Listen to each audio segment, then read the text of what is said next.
Okay, so my talk is Samsara Unmasked, Escaping the Desire Realm. How many of you feel like you're in a constant state of chasing desire? Constantly grasping at the next best thing, rearranging reality, moving puzzle pieces around, hoping that the feeling will stay, whatever the feeling might be. Joy, comfort, safety, pleasure, love. What if I told you that you're living in an illusion? What if I told you that whatever you desire doesn't require any more chasing?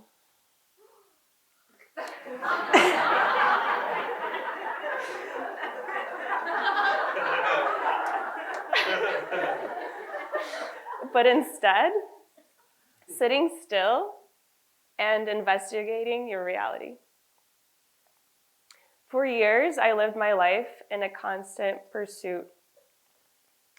I moved from one major city to another, convinced that the next location will bring me fulfillment. I chased the fancy career, thinking that success would unlock lasting joy.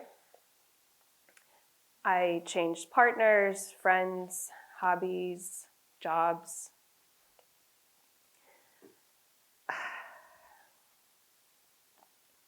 Adopted new routines, traveled the world, hyper-focused on my health and fitness, believing that if I could just get it right,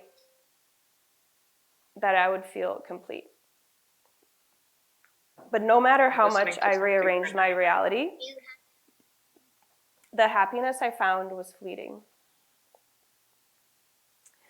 Every time I thought I was close, it would slip further away.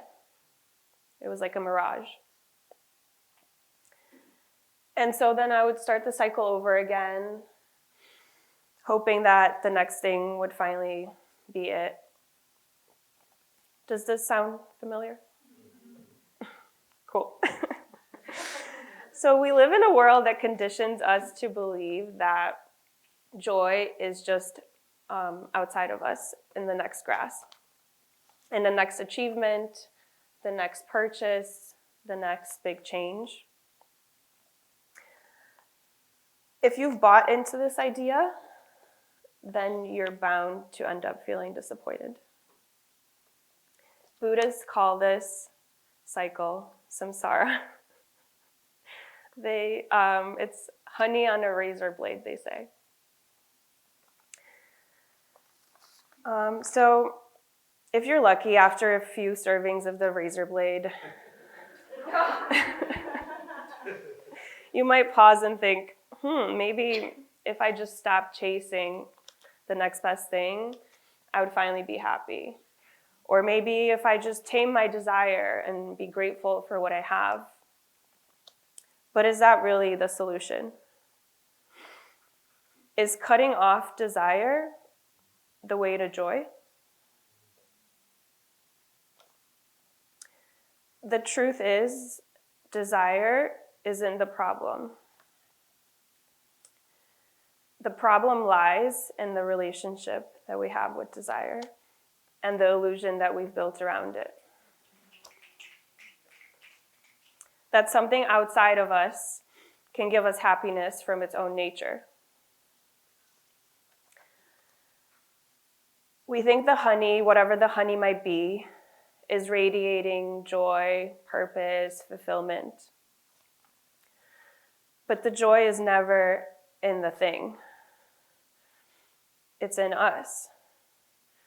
It's in how we see it, in the meaning that we give it. How do I know? Well, I finally got fed up, and I sat, and I broke down every particle of the object of my desire, and I came up empty. I couldn't locate the joy in the honey. It wasn't there. But don't take my word for it. Investigate for yourself.